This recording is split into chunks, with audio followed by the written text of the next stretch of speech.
Sons of Saturday, Virginia Tech Hoops Pod. Ed, Virginia Tech continued their slide, but then went ahead and just beat Duke because Mike Young owns Duke, apparently. So Virginia Tech's now in this spot where the Hokies, of course, have an uphill battle to make in the NCAA tournament, much like they did a year ago back in 2022. Ed, how are we feeling about the state of things now? Hunter Couture back in the lineup. The offense has looked a little bit better, the Clemson game notwithstanding. We'll get into that here in a minute. But how are we feeling about things, I guess, to start things off? Yeah, we looked really good against UVA in a loss. Played terrible against Clemson in a game that they also played terrible, and we lost. And then we played a really, really good game against Duke in a game that I felt like was the best we'd looked since maybe Oklahoma State up in New York, probably. Yeah. We looked really good in that game, but it was the first win since before Christmas. So it was quite the skid for Virginia Tech. We don't need to talk about that too much more because we've beaten that to death at this point. But the skid was long and treacherous, and we've somehow, of course, all it took was playing Duke at home to break it. And you mentioned, Mike Young and his success against Duke, but at this point, this predates Mike Young even. I believe I heard Pat and Billy talk last night on their post-game ad hoc podcast they did that the Hokies are 5-1 in their last 6 against Duke in Cassell. So Cassell is not a place that the Duke Blue Devils enjoy coming to right now. Whether it's Coach K or John Shire, Virginia Tech finds a way to knock off Duke at home. So I thought overall it was a really good game. The offense looked kind of like it did against Virginia, except Virginia is just a better team than Duke was. So it wasn't enough against the Cavaliers in JPJ, but I thought the offense looked really good. And we can continue to break some of that down here in a second. But I guess first we should somewhat, I kind of want to somewhat gloss over it because I don't want to talk about it too much. But the loss to Clemson, I don't have a whole lot here other than both teams played awful. And one team hit a shot late at home, and that was the difference, really, in my mind. I mean, Virginia Tech shot 34% from the floor, 27% from three. Sean Padula was really bad in the Clemson game, 2 of 13 from the floor. Darius Maddox played 20 minutes and did not score a point, 0 of 6 from the floor. Both teams were flat out terrible, and, Clemson was able to hit a shot when it mattered most, and that was kind of the difference in my mind. But all in all, that was an ugly basketball game on Saturday in Clemson. Yeah, that was tough. I mean, my biggest takeaway coming out of that game was that the guard play was still really, really bad and kind of to the detriment of Virginia Tech. I think the biggest black hole, right, in Virginia Tech's roster when Hunter Couture was not in the lineup, and even when he was back in the lineup here for the first couple of games, was guard play, right? And, we talked about the UVA game. Tech's offense actually played quite well in Couture's return. But then you see what happens against Clemson, right? And you see kind of when Hunter can't get it going, you got to kind of turn to somebody else, and you're hoping that Maddox can give you something, and he couldn't. You're hoping that Padula can give you something, and he couldn't. And I came out of that game, and I actually tweeted this, maybe a little hard on Sean Padula, but I tweeted this. I said, Sean Padula is going to be a really good guard for Virginia Tech. It's just not going to be this year, right? That was kind of my take I had. And really, it was not just the Clemson game, right? It was kind of like a culmination of several games, right? Where Couture's out of the lineup, Padula's got to shoot the ball more than he would probably like to, right? And that leads to some inefficiencies. He just wasn't shooting the ball great anyway. And now he's got to take on more of the offensive load, which I think if you're looking for somebody to shoulder the load, it's got to be Sean Padula, right? With Couture out of the lineup. He's got to be one of those guys, and he just wasn't making enough shots, right? And Couture comes back. He's in the lineup. Things are looking a bit more open offensively in terms of floor spacing, which you think would help Padula. He just didn't shoot the ball great, against Clemson, but nobody did, right? And you talk about Maddox not making a shot, and then you kind of lead into the Duke game, and Maddox doesn't really play. And, I had folks I was talking to some people on Twitter after the Clemson game, and they were like, why would you have MJ Collins in the game over Darius Maddox late, right? Some people had an issue with that. And my takeaway, and we've talked about this Ed, kind of separately, I'm not sure how much we've brought it up on this podcast yet, but my takeaway was that MJ Collins has been outplaying Darius Maddox now for about 6 weeks, right? And it's time to have that uncomfortable conversation where Maddox was supposed to be a really, really important part of this team this year, right? And he simply can't make a jump shot. And he's a mediocre defender at best to begin with, Ed. So if he's not making shots and he's not really defending, Mike Young doesn't have a choice, right? He's got to play the guy who's producing. And I think what we saw, at least against Duke, and we'll see if this ends up, carrying forward, is that MJ Collins kind of gave him a spark in that game last night, obviously hitting the game-winning shot there late against Duke. He gave the spark off the bench. He defended at a high level. Offensively, with a floor, he had 6 points and 5 rebounds. He was kind of all over the floor offensively. He just played good basketball last night, right? And he was fluid. It was the most comfortable I think that he's looked in a Virginia Tech uniform so far. Big knock on him has been, okay, he's a little raw, coming out of high school, but he defends, and he's athletic, and he's going to play some. But that's the most comfortable he's looked on the offensive side of the basketball, right? And I think that was pretty telling that in a game of that magnitude last night, Mike Young said, I'm putting the freshman in. I'm going to play him big minutes. So kind of circle back to the original point, the backcourt really struggled against Clemson. Nobody could really make a shot. To your point, Clemson made one more at the end, and that was a really, really difficult loss because the Hokies had Clemson on the ropes there on the road. To be able to go down there and have the best team in the ACC right now just kind of really struggling to find a basket. Thought Tech defended pretty well in that game. Clemson missed some open shots too, but Tech defended at a high level. To lose that game was pretty tough, right? And that made Duke a must-win last night, and it's big time that the Hokies were able to pull that off. Yeah, so I'm going to go down 3 things to talk about what you just talked about. And the first one's going to be the last shot against Clemson, and then we'll close the book on the Clemson game. So there was a lot of people who were really upset about the play design, what have you, with the last shot attempt when the Hokies were down by 1 at the end of the game there. And basically it was a pin down screen. Couture came off the screen, caught the ball, turned, had a pretty good look at it, missed, game over, Virginia Tech loses. Yeah, you're down 1. So you're right. You obviously math, right? We don't need 3.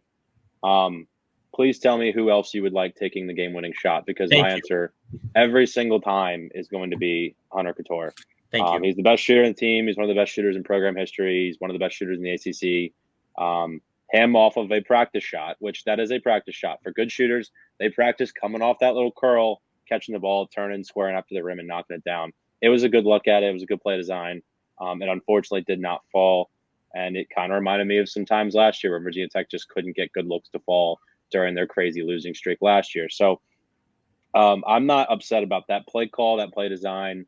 Obviously the result is less than to be desired, but that's a really good look from a really good player, and we'll take that shot 10 times out of 10 if you're Mike Young, I would say. Yes. So book closed on Clemson. Let's turn the page towards the Duke game / looking forward. So one thing you talked about a second ago was Sean Padula and kind of his usage rate, the shots he's had to take, the volume. And you talked about how Hunter Couture, when he was out, a lot goes to Sean Padula, right? A comparison that I have would be Naheem Aline last year, early in the season, when the majority of the offensive load and production from the guard spot was insanely reliant on Murphy, Aline, and Couture. With Couture out this year and Maddox not playing very well, the guard production was solely reliant on Sean Padula during that stretch. And I think you saw him find himself in positions where he was not playing within himself. And I think Clemson was definitely one of those spots. There have been others during the losing streak where things got a little out of hand for Sean, where he was trying to do too much. And I think the coaching staff would probably agree with that sentiment. But then you look ahead, right? You get Hunter Couture back. Sean Padula can go back to playing within himself, being the floor general, playing the point guard position as well as he did during non-conference. And last night against Duke, he has 16 points on 50% shooting with a 5 assist to 2 turnover ratio. Yeah. So that was a much more Sean Padula game we saw against Duke. He had 16 points on only 8 shots, I believe, and he had 13 shots in Clemson and did not play anywhere near as well. So it's not about volume, especially when you're a point guard. You don't want point guards to be volume shooters in general. I mean, Sean Padula has the ability to score from all 3 levels. So you're okay with him taking a lot of shots. But Mike Young mentioned it in the postgame. He could only recall one bad shot Sean took against Duke, whereas I think if you did a shot chart for Clemson, there was definitely more than one bad shot, and it was a result of probably trying to play a little bit too much outside of his game. So if you remember at times during the losing streak last year, Naheem Aline had to take really tough shots, and fans were on him because he wasn't making them. Well, they were really tough shots. And I think Sean Padula experienced a little bit of that during the losing streak, which hopefully is past us now that we have Couture back. And we have MJ Collins playing really good basketball. So the MJ Collins, Darius Maddox situation, I'm not even sure if that's really a fair way to put it. I'm not really sure it's, those two are just vying for each other's position. I think there's some overlap with Couture and there's some overlap with Padula, particularly for Maddox and Padula, because I think they've tried to use Maddox as the point guard a little bit more in recent weeks, which has been interesting. And I think Collins can give Couture a breath, although Couture didn't have a breath against Duke. But in general, those are the minutes that everyone is comparing Maddox and Collins. Collins has not shot the ball particularly well through the totality of his freshman campaign so far, but in the last 3 games, he has shot the ball much better. Mike Young talked about MJ Collins specifically in the post-game press conference after the Duke win, and he said, I'm paraphrasing, but something along the lines of, MJ Collins has graduated from playing like an underclassman, playing like a freshman. He's playing like he's been here before, kind of something along those lines was the comment. And I completely agree. I think MJ Collins, from the outset of the season, played really good defense and rebounded the ball at a high level, higher than you'd expect from a 3-star freshman in his first college season.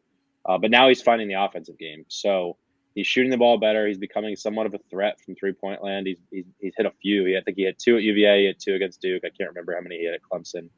And then he obviously hit that shot at the end of the game there to give us the lead, knocked down the free throw to extend the lead. And a point that Mike Young talked about in the postgame that I noticed when I rewatched the game is that MJ Collins is guarding Mark Mitchell for a lot of that game.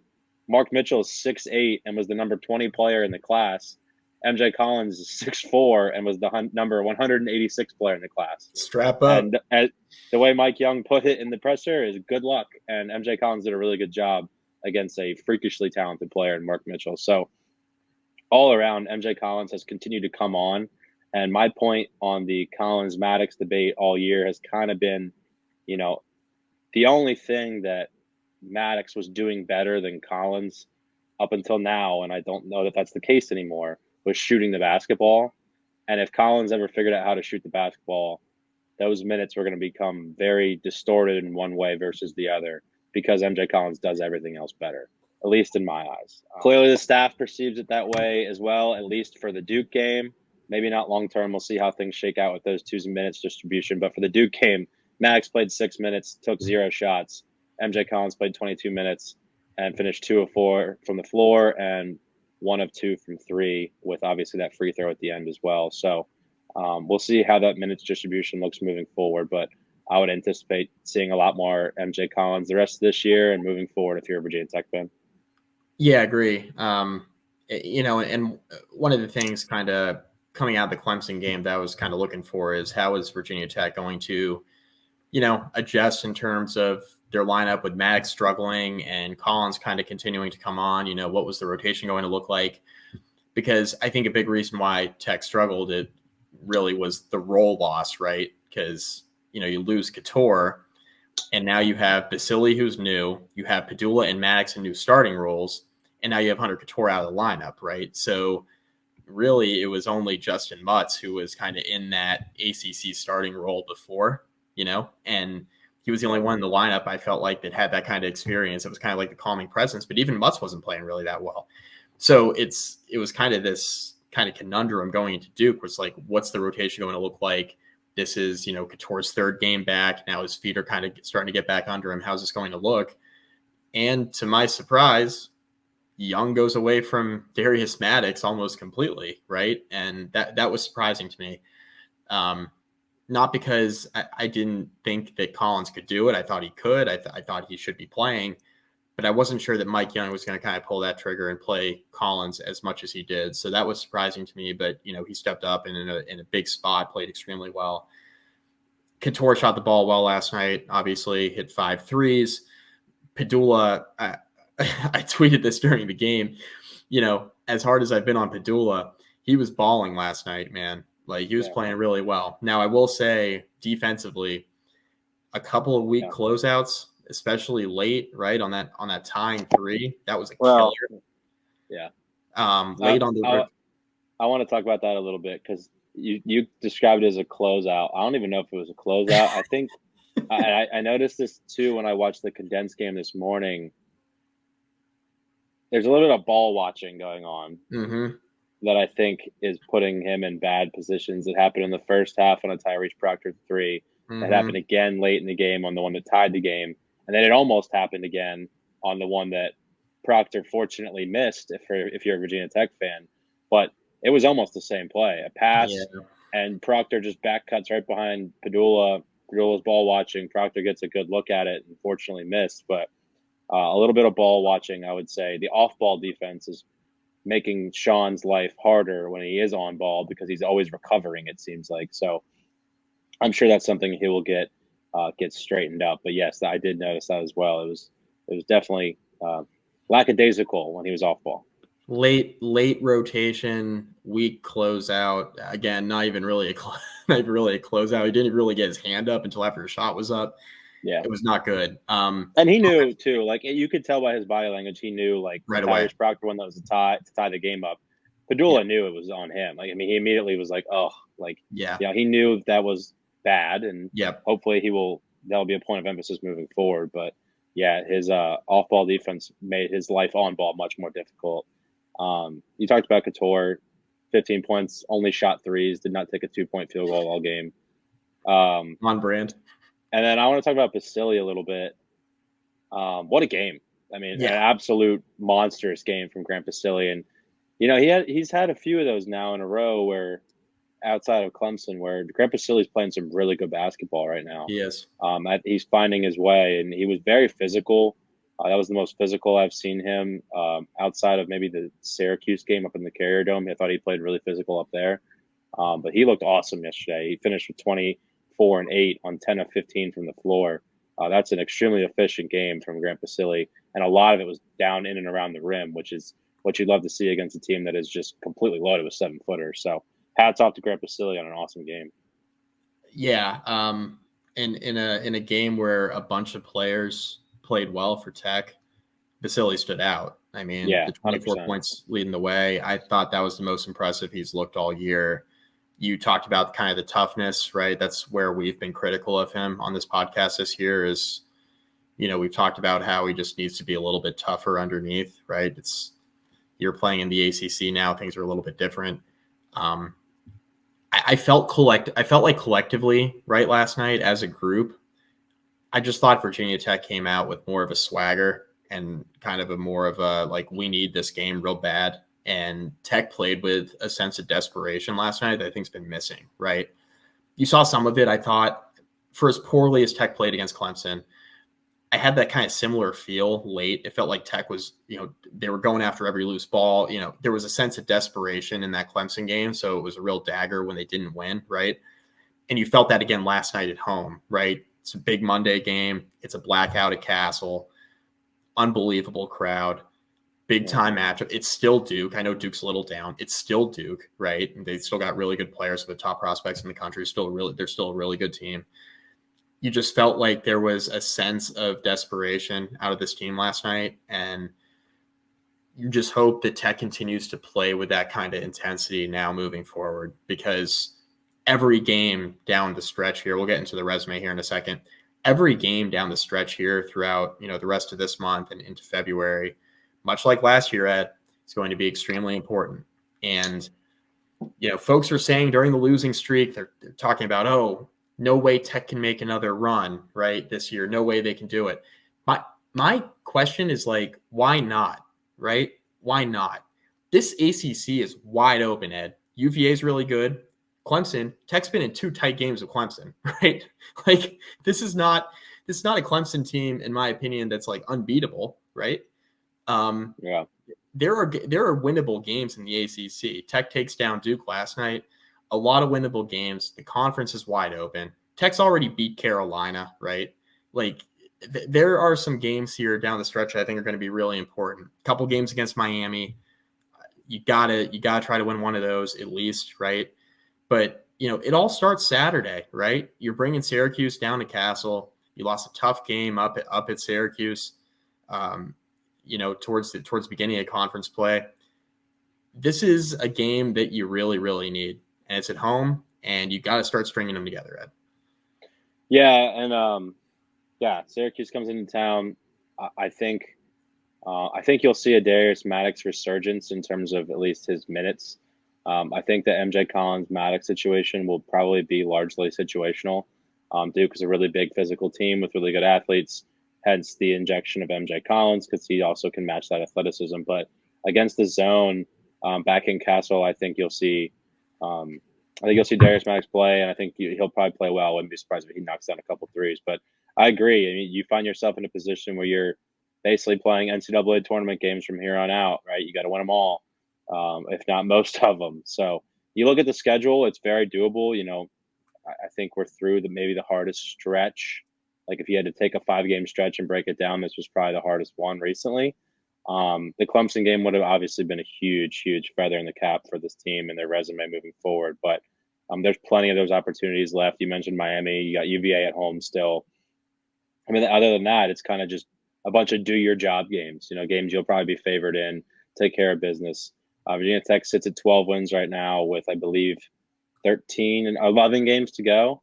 I think you got to finish somewhere around 19 to 20 wins to be in that conversation. And it's a question of, can Virginia Tech string off a 7-4 or an 8-3 run? They've got the guys to do it. We've seen that now repeatedly. All their losses are close losses, and fortunately, the net and the Ken Palm favor the Hokies very well, or view the Hokies very well. Virginia Tech's 50th in the net and 46th in the Ken Palm as things currently sit today. So it's still very much in the realm of the possible, but they have to obviously string together wins because the analytics can love you as much as they want, but if you don't have a bunch of W's next to your name, it doesn't really matter where you're ranked in the net and the Ken Palm. So fortunately, those numbers are on our side, but now we got to start turning that record around and make it reflect those numbers as well. Yeah, I mean, Tech, and I'm pulling up courtesy of WarrenNolan.com, which I learned about 15 minutes ago. Tech had 4 quadrant 1 wins last year, Ed. They were 4-8 in Q1. After last night, Tech is now 2-4 in quadrant 1 games. It looked like it was going to be a third quadrant 1 win last night. Duke fell in the net after that Hokies victory, so that turned into a quadrant 2 win. That's fine. You want quadrant 1 and quadrant 2 wins, right? Tech last year was 6-3 in quadrant 2 games. They're sitting at 3-3 right now, right? So right now they have 2 less quadrant 1 wins and they have 3 less quadrant 2 wins, but they got some opportunities here, coming down the pipe, right?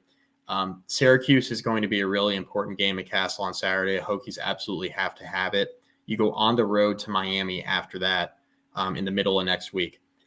That is another really, really important game for Virginia Tech. That's probably going to be a quadrant 1 game on the road, right? Yeah, Miami is better. And I saw you tweet this over the weekend, and I agree. This is when Miami was playing Duke. Miami is better than 20th, right? They're sitting 20th in the country.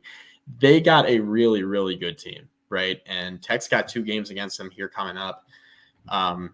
It's going to be really important to try to split, right? And I totally agree with you. Tech's sitting right now with 12 wins, 11 games left on the schedule. I think I agree with you. I think Tech has to get to around 20 wins total, right? Around 10 wins in conference play. It's doable. You mentioned the schedule. I agree. Tech is probably through their toughest stretch of the schedule, but that doesn't mean that Tech doesn't have games left that could impact their resume, because they do. Yeah, and to that Miami point, they're currently at halftime against Florida State. It's 54-28 Miami. So it's a pretty good team. Yeah, it was 40-21 when we hit record. So it's getting out of hand there quickly, as it should. Can't believe how bad Florida State is. We talked about that before the year. I can't believe it. Crazy. But Tech's got a really important stretch here. 3 games coming up: Syracuse, at Miami, home against UVA, right? And I think if you're able to win 2 of those, it's gigantic for the resume, right? And I think if you look at it now on paper with how Tech's playing, that's probably a 1-2 stretch. But if Tech goes 2-1 in that stretch, I think it's gigantic, especially having the UVA game at home.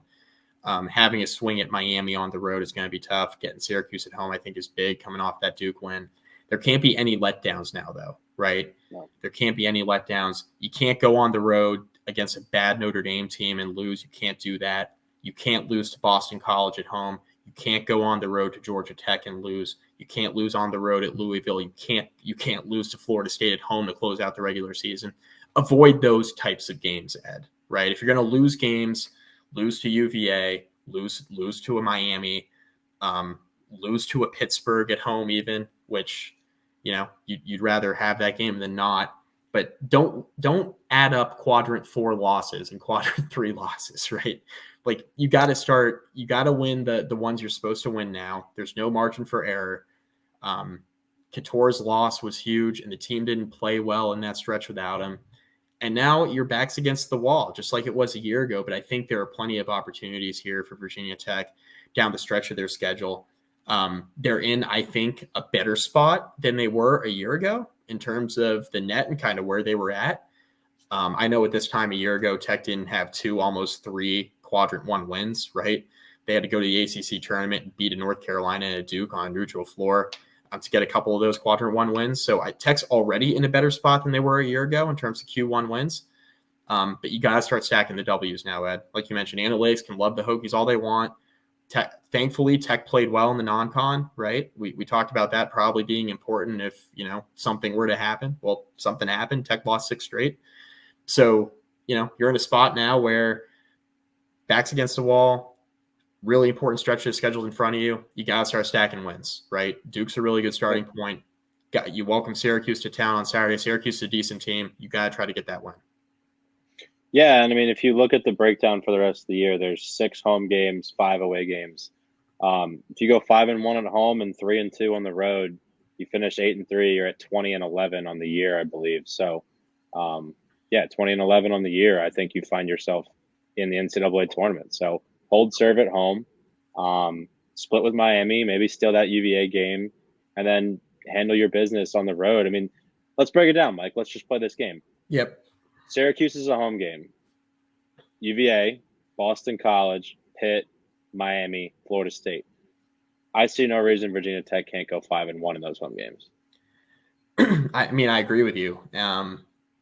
I think Tech's almost going to have to go 5-1, right? Going on the road to Cameron Indoor at the end of February is probably not going to be a very easy game to win. Going on the road to Miami here next week is probably not going to be a very easy game to win. Even, if the Miami fan base isn't like all in on the basketball team, they could have some sketchy crowds there, but it's a weird place to go play. That's going to be tough.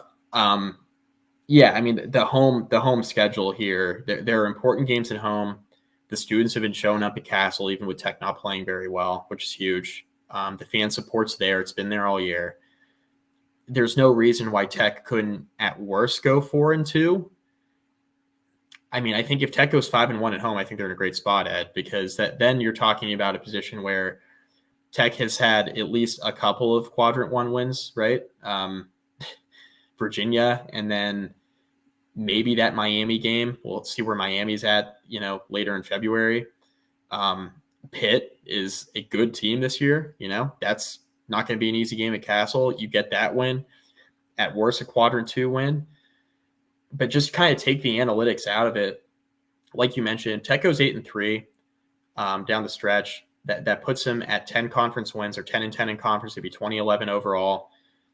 Before the before the ACC tournament even happens, I think Tech would be in an excellent spot to make the tournament. As long as, in that 8-3 stretch, you picked off a couple of games you shouldn't win, right? Which I think by nature of the schedule, if Tech does go 8-3, that means that you won a few games that were either toss-ups or ones that you probably shouldn't have won, right? So I think that would put Tech in excellent position if they were to get to 20. I think that is the magic number. I think, if Tech's sitting at like 18 wins, right? They're like 18-13. I think you almost have to go win the ACC again. Like, I'm trying to draw this up, Ed, so where Tech isn't in a position like they were last year, where they literally had to win the tournament or get to the final. And even when they got to the final last year, we were like, are they in? Like, you got to beat Duke and just take the question marks out of it. We still weren't sure last year. I'm trying to draw this up so that Tech's got an opportunity to get themselves into the field without having to kind of worry about, okay, how many games do I need to win in the ACC tournament? Yeah, I don't really want to play that game again either. But I think, very simply put, if Virginia Tech plays the way they did at JPJ against UVA on the road and last night against Duke, if they play that way consistently throughout the rest of the season, I think there's only 4 games on the schedule that if you play the way you did last night, it's a question of if you win or not. If you play like you did last night, you beat Syracuse at home. You beat Boston College at home. You beat Notre Dame on the road. You beat Georgia Tech. Pitt would be a good game, but I think if the Hokies play like they did yesterday, they win that game as well, along with the at Louisville and the home game to end the year at Florida State. If they play like that, they win all those games, in my opinion. Yep. The 4 toss-ups are at Miami, at home against UVA, at home versus Miami, and at Duke. And then all you have to do, if you hold serve in those other games, is win one of those 4. Yep. And you find yourself in a position where I think, to quote John Rothstein, you're in position to be in position right now. But I think if Virginia Tech plays their brand of basketball that they played at UVA and then last night in Cassell against Duke, there's really only 4 games where I think it's a question of if you win. So it's going to be a matter of consistency in play, particularly from the guard spot, in my opinion, moving forward. Sean Padula plays within himself and plays his game. We're a really dangerous team. I think MJ Collins continues to improve offensively. Hunter Couture continues to be Hunter Couture. And then Grant Basile and Justin Mutz have been really good recently. I like to see the turnovers get cut down from Mutz, but Basile's been fantastic. Lynn Kidd off the bench has been really good. I think one thing that has plagued Virginia Tech in its losing streak last year and this year is turnovers. And even last night, turned the ball over 11 times, which isn't a lot, but it's not a little. 7 of those came from what you'd call big men in Basile, Poteet, and Mutz. So the guards are doing a good job of not turning the ball over against Duke. So I just think in general, man, the schedule, obviously, you look back at it, right, and the 2-point loss to Wake stings, the 3-point loss to Clemson, the 4-point loss to NC State, the 1-point loss to Clemson. You'd love to have one of those right now, and you'd feel really good about where Virginia Tech is. Right. But even still, they've shown they can play with pretty much anybody in this league on any given night. I mean, their worst loss is by 10 points at UVA in a game that just kind of got out of hand late, and then at the 10-point loss against Syracuse. But you got Syracuse on your home floor now, and you win that game on Saturday. Then you turn your attention towards the toughest 2-game stretch left on the schedule. Well, maybe not actually, because there's another Miami Duke later in the year that's tough. But at Miami and then home against UVA, that's a big stretch of basketball. And then things lighten up for a little while. So I think Virginia Tech's got to play really good ball the next 10 days against Syracuse, at Miami, and UVA. You come out of that 2-1, it's game on for the rest of the year. Yeah, and as things stand here on Tuesday night when we're sitting here recording, Lenardi put out his latest bracket. Tech is essentially like the 7th team out of the field, right? They're kind of the third. They're the 3rd spot, right outside the next 4 out, right? Or I guess they're like the 11th. I guess that would make them 4-8. That would make them the 11th team out. I'm sorry. So they're kind of just like on the fringe of the bubble. Got to keep stacking wins, Ed. Like you mentioned, cut down the turnovers with the big men. Play like you did against UVA. Play a little bit better defensively, though, right? Don't give up 82 to Syracuse again on your home. Like, don't do that on your home floor, which I'm not sure Syracuse will shoot the ball that well again, but try to avoid that. But yeah, Saturday is a really important game. I think if it's important for this team, I think, Ed, especially, with the amount of young guys and kind of, sophomores and juniors contributing to this thing, like it's important to see some wins, right? And, Padula and Maddox, they were part of a special team a year ago, but they're in this kind of new role, and Basile is new to the ACC. Like, these guys need to start seeing kind of their hard work pay off a little bit with victories. And, I think it's really important to win the ones at home, especially. Tech's been a terrible road team all year. So you got to win the ones at home and then start to turn things around a little bit on the road. And you'll have a great opportunity next week against a really good team against Miami. Yep, I completely agree. Virginia Tech's got Syracuse in Cassell Saturday night at 7 o'clock. Syracuse comes in ranked 81 in the KenPom, 99 in the net. And then, as we mentioned, that big at Miami game, which if you compare the analytics, we're neck and neck with Miami. But they've got way more wins to show for it. So that should be a really good one. Virginia Tech's had some really cool wins down in Miami in the last couple of years as well. So that one will be interesting for sure. And we'll wrap it up with the Mike Young quote of the week. This one came last night after the win. And one of the reporters, I forget who it was, apologies to whoever that was, asked a question about Justin Mutz and his period on the bench in the second half, which stretched from the 12-minute mark all the way down to the 4-minute mark. Justin Mutz came out of the game and sat for 8 minutes. When he came out, Virginia Tech was down by 4. And when he came back in, Virginia Tech was up by 5. And Mike Young's quote about that was, quote, "I'll be damned." And I think I feel the same way when I heard that stat. That was an awesome stat by whoever the reporter was that asked the question. But I do remember that stretch being really weird. We were very deliberate with the ball on offense, very deliberate with the ball. And Lynn Kidd and Grant Basile, as a result, played really, really well together. So that was an interesting 8-minute stretch without Justin Mutz. It even surprised Mike Young a little bit in the presser. But it's just interesting to see if we see more Basile and Kidd together moving forward as the season progresses, because it was a kind of a weird lineup, but it worked out well for the Hokies. Kind of three bigs, right? Basile and we've seen some lineups too where Justin Mutz is out there as well, right? And you get that third big. So yeah, the Basile Kidd lineup worked out well last night. Having Basile and Kidd and Mutz on the floor together has been interesting as well when Tech's gone a little bit bigger. Mike Young's been toying with the lineups a little bit, and like we mentioned kind of at the start of the year, it seemed like in non-conference play it was very like matchup dependent, and it seems like it's kind of continued that way through ACC play. Couture and Padula are always going to be starting, and Mutz, of course, are always going to be starting. But like those other two spots are kind of interchangeable, so it's interesting to see how Mike Young's been able to mix and match. Yep, and it will be interesting to see how things look moving forward, especially Saturday against that Syracuse zone. I'm going to be on Prize Picks after I use code SUNSVT, and I am going to be hammering Hunter Couture's over in that game, especially if it's at 9.5 like it was against Duke last night.